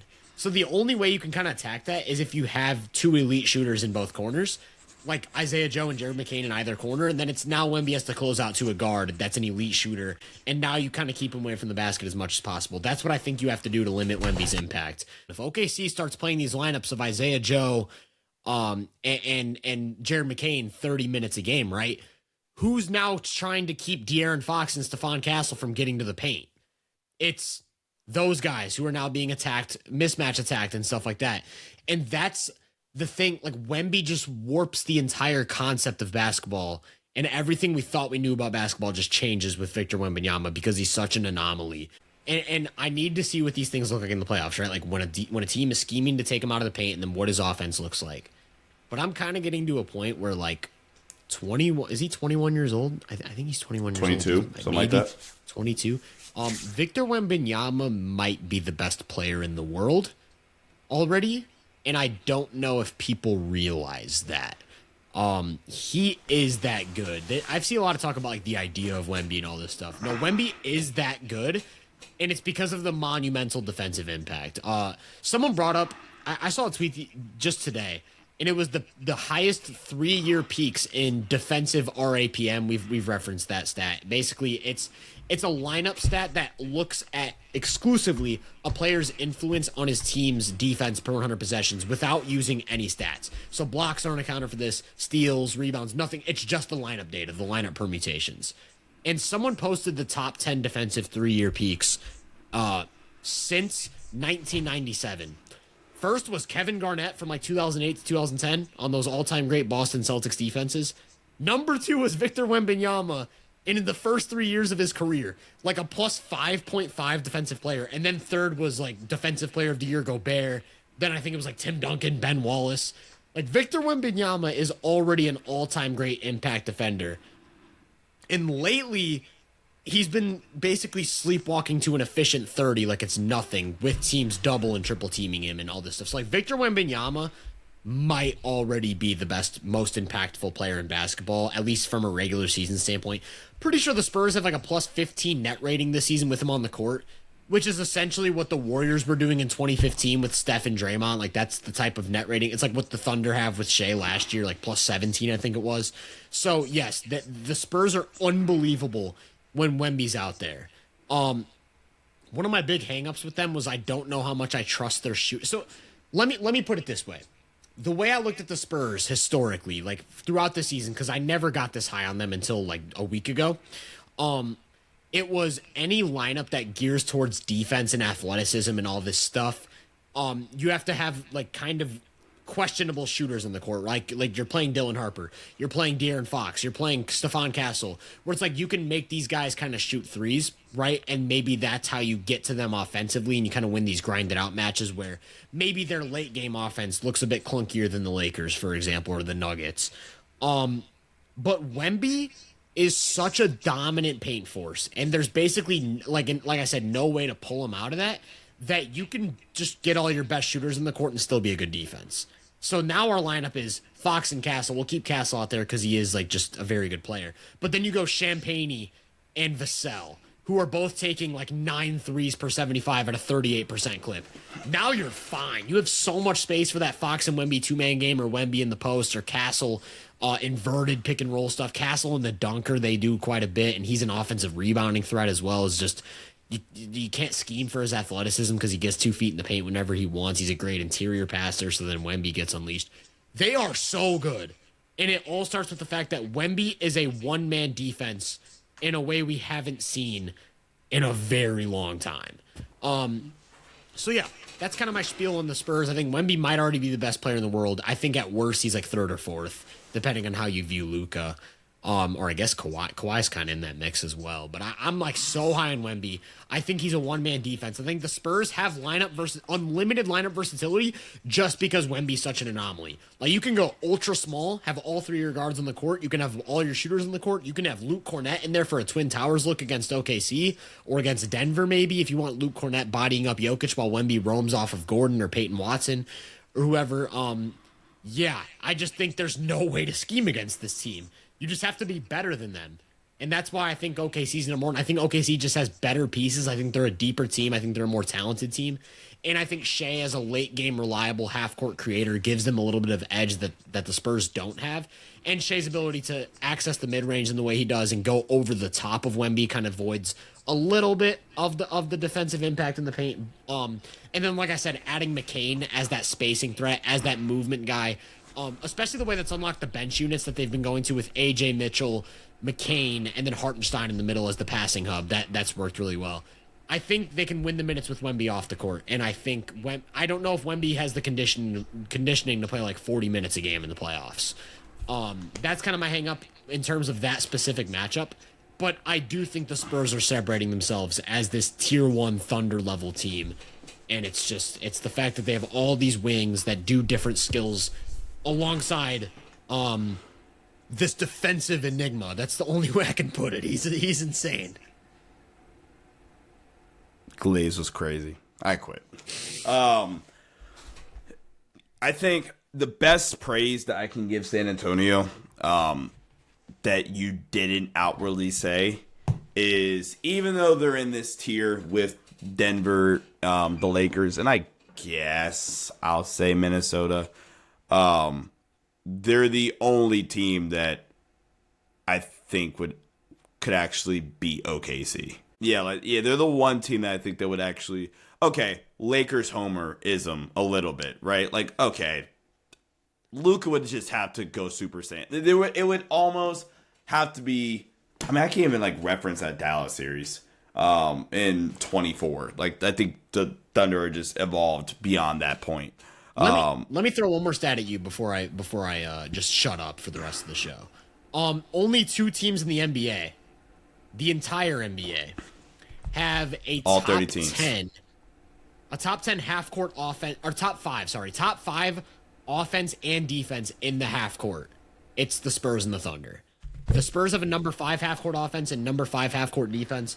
OKC is the number 4 half court offense and the number 1 half court defense. Just to show, like, these teams, there's just nothing really to poke at. They win the turnover battle, they win the rebounds, they take away the best shots on the court while having like superstar talent on the other side. It's just, yeah, I just think like at this point, at the way this season has gone, it's hard for me to not have these 2 teams as like, these are your champions, essentially. Is this the early 2010s again? I really honestly don't have much else to add on San Antonio or OKC. I know I didn't offer a lot, but OKC is just rolling right now. They haven't gotten J-Dub back yet, but I mean, it's honestly a lot of the same stuff I feel like. Like, Chet has taken an offensive leap this season. We've already talked about that. McCain unlocked, like you already mentioned, unlocked so much for them with their bench scoring lineups. The 2-man game that he just immediately comes in with Isaiah Hartenstein on they optimize each other so well because McCain he's movement. We talk about like 3 and D plus sometimes. Jared McCain is movement shooter plus. Like he's not movement shooter. It's just Isaiah Joe is just movement shooter at times. And I actually know he's just movement shooter where, okay, cool. I'm going to hit this off screen 3. I'm going to sit in the corner and knock down this 3 at a 40% clip or sit in the Houston spot or the high slot or whatever and, shoot this 3. But McCain's going to, do all the off ball stuff, sit stationary, but okay, cool. Runs you off the line, connected pass, kick out to, Chet on the block or high level mid-range game too. Great mid-range shooter, great feel as a passer, can be a screener. You can go inverted 2-man game even if you wanted to, like him and Chet, if you wanted to get creative. McCain's awesome. And, like, I think Daryl Morey saying that I feel like we sold high was just a complete idiotic statement. Crazy. So, I mean, that's really all you got to say about OKC. Shea's the MVP of the league. We already talked about that. San Antonio, I very honestly just have San Antonio 2 and not in the same tier as OKC because there's still like the element of kind of the stuff you talked about. What does it actually look like when we see it in the playoffs? It could be game 1, bro. Game 1, and some of these questions are answered to one extent or the other. You know what? I've seen enough. I'm ready to. I was thinking about that because I remember a lot of people had a similar kind of experience. Remember game 1 of Minnesota Phoenix 2024? When everyone realized like Minnesota was actually really good and Phoenix was really not that good. That was like the wake-up call game 1 when they just destroyed them. I could see a very similar thing where San Antonio, right now they're slated to play the Suns. But let's call it the Clippers. Or whoever it is. And Wemby just completely wrecks everything defensively while dropping an efficient 30. And we're all like, oh, Wemby might be the best player ever. He might just be the GOAT already. Yeah, Wemby. Yeah. I that's where I'm at. I'm like, it might take like even a quarter of playoff basketball, and then I'm like, but still, like, okay, same point. What if he drops 30 in the first quarter? Like, bam. All right, you never know. Episode 77 of the Hoop Venue podcast, folks. There we go. That's what I like to hear. Is there anything else you want to add on any of these teams we've talked about? This is actually like anti-Western Conference here, but to go back to our last episode, I don't think the East has gotten enough credit throughout the year for how much depth there is. Not necessarily in terms of title contenders. Like the West definitely has. If we were to do like last year, we did our top ranking the 20 playoff teams or whatever. The West would probably have I think all 6 of the teams that we really, really spend time talking about would probably be in our top 10. But the fact that there are all 10 teams currently in the race right now in the East are all above 500. It's going to take like 47 wins to make the playoffs in the East. It's going to take 47, 48 wins to make the playoffs, like make the 6th seed, not be a play-in team. Right. The Hawks have won 11 straight games and have still been stuck in the play-in the entire duration of their 11-game winning streak. Yeah. Because the East is in the middle so just crowded, man. I think Orlando's starting to figure some things out. Paolo's played really good basketball recently. We've talked about Miami a little bit earlier on. Philly just hasn't been healthy at all recently. Now Maxi's hurt. Paul George's going through his thing and Embiid's still out. New York has still been playing really, really good basketball. Okay, actually, I'm glad I started talking about the East. The one thing I really want to end the episode on is holy shit, Jason Tatum's back, and holy shit, Jason Tatum looks really, really good. Yeah, we talked about that because we did our Celtics episode or our East episode right before he came back, and we had that caveat of like, what happens with Jason Tatum and the Celtics? Like that variable is kind of hard to account for, but yeah, he looks really good. I think he's got a dunk yet, but that's the only thing that we're missing. He's came back and been Jason Tatum. By the way, Lakers and Rockets tie game, 4 minutes left. So we'll see if our theory holds true on that. I actually want to end the episode with I want to end the episode with an apology to San Antonio. Okay. Just because, like, this is a team that I didn't feel low on, but clearly I was. I mean, So I had them winning 45 games, I think it was this season, before the season. Like in the preseason, I was like, I view this as like a 45, 46 win team. I think they're like maybe a second round threat. I didn't buy into a lot of the depth pieces. I just straight up didn't think Wemby would be this good. I was like, yeah, Wemby would be a top 5 player. I didn't think it'd be like Wemby is top 5 player, maybe number 1. That's kind of where I'm at now. So I think the Spurs are just like Wemby's been a lot better. Their depth has been a lot better. But also, there were a few things I said. Like, I was like, people were talking about the guard room, the stacked guard room. I was kind of under the impression I was saying Devin Vassell was the odd man out. I don't know if you remember that, but I was like, if I were the Spurs, I'd try to ship Devin Vassell for a legit 4. Like someone with the archetype of Scotty Barnes, not Scotty Barnes, because obviously he's like a top 20 player right now, so that's not realistic. But someone that's like a connector, secondary rim protector, can switch, unlock defensive versatility for us. But I really underrated the fact that Wemby is a one-man top 2 defense or top 3 defense, and everything else just falls into place after that. So Devin Vassell being as good as he is as a shooter and as a scorer, and also Devin Vassell has been playing pretty solid defense this year. So, and then also Keldon Johnson off the bench has been a really reliable scorer and rim pressure guy for them.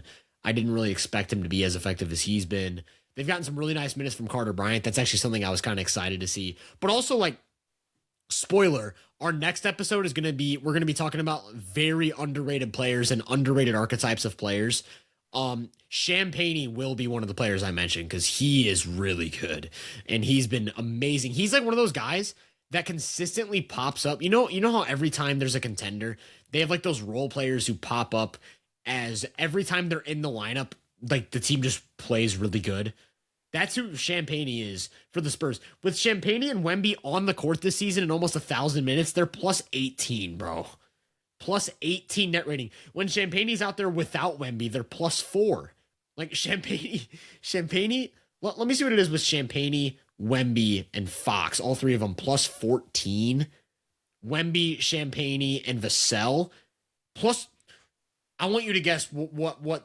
So when Wemby's on the court with the 2 best shooters, it's plus 25 with a 130 offensive rating in almost 500 minutes when it's Wemby and their 2 best shooters. So that's what I mean. It's like if you can't pull Wemby out of the paint and you can play him with these shooters, I don't know what you do, man. I don't know what you do. The Spurs, I'm getting higher on the Spurs. Maybe I'll have them number 1 in a month. We'll see. But yeah, apologies to San Antonio. I was wrong on that. They're better than I thought they'd be.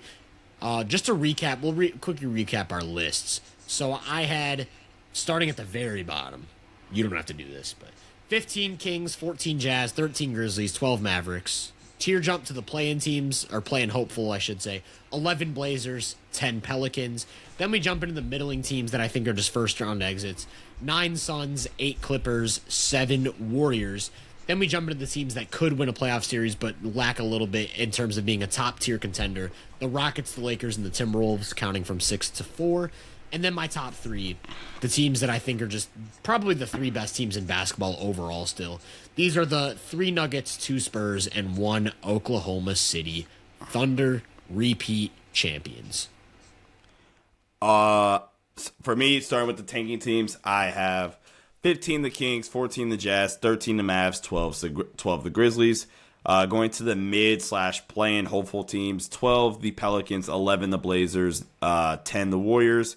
Going more playoff caliber teams, 9 the Clippers, 8 the Suns, 7 the Rockets. Wait, it'd be 6 the Rockets. So your 8 numbers Clippers. Are off. You had 2 my numbers 12s. are off. Yeah. 8 the Clippers, 7 the Suns, 6 the Rockets. There we go. There we go.